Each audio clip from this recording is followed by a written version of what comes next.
இவனுக்கு மகிமையுண்டாவதாக. சங்கீதம் 29ஆம் அதிகாரம். பலவான்களின் புத்திரரே, கர்த்தருக்கு மகிமையும் வல்லமையும் செலுத்துங்கள். கர்த்தருக்கே அதை செலுத்துங்கள்.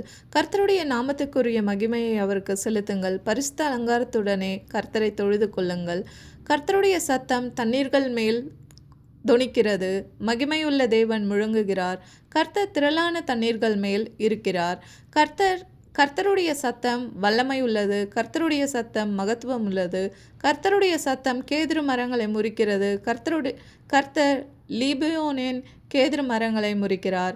அவைகளை கன்றுக்குட்டிகளைப் போலவும் லீபனோனையும் சீரியோனையும் காண்டாமிருக குட்டிகளைப் போலவும் துள்ள பண்ணுகிறார்.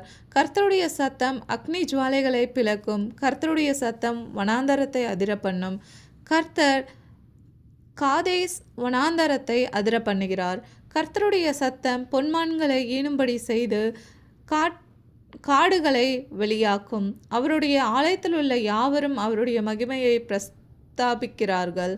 கர்த்தர் ஜலப்பிரவாகத்தின் மேல் உட்கார்ந்திருக்கிறார். கர்த்தர் என்றென்றைக்கும் ராஜாவாக வீற்றிருக்கிறார். கர்த்தர் தமது ஜனத்திற்கு பலன் கொடுப்பார். கர்த்தர் தமது ஜனத்திற்கு சமாதானம் அருளி அவர்களை ஆசீர்வதிப்பார். கர்த்தருடைய ஜனத்திற்கு கர்த்தர் எல்லா காரியங்களையும் செய்வார். நாம் பரிசுத்த அலங்காரத்துடனே கர்த்தரை தொழுது கொள்ள வேண்டும், உலக அலங்காரத்துடன் இல்லை. தேவன் தாமே இந்த வாக்கியங்களை கொண்டு உங்களை ஆசீர்வதிப்பாராக. ஆமேன்.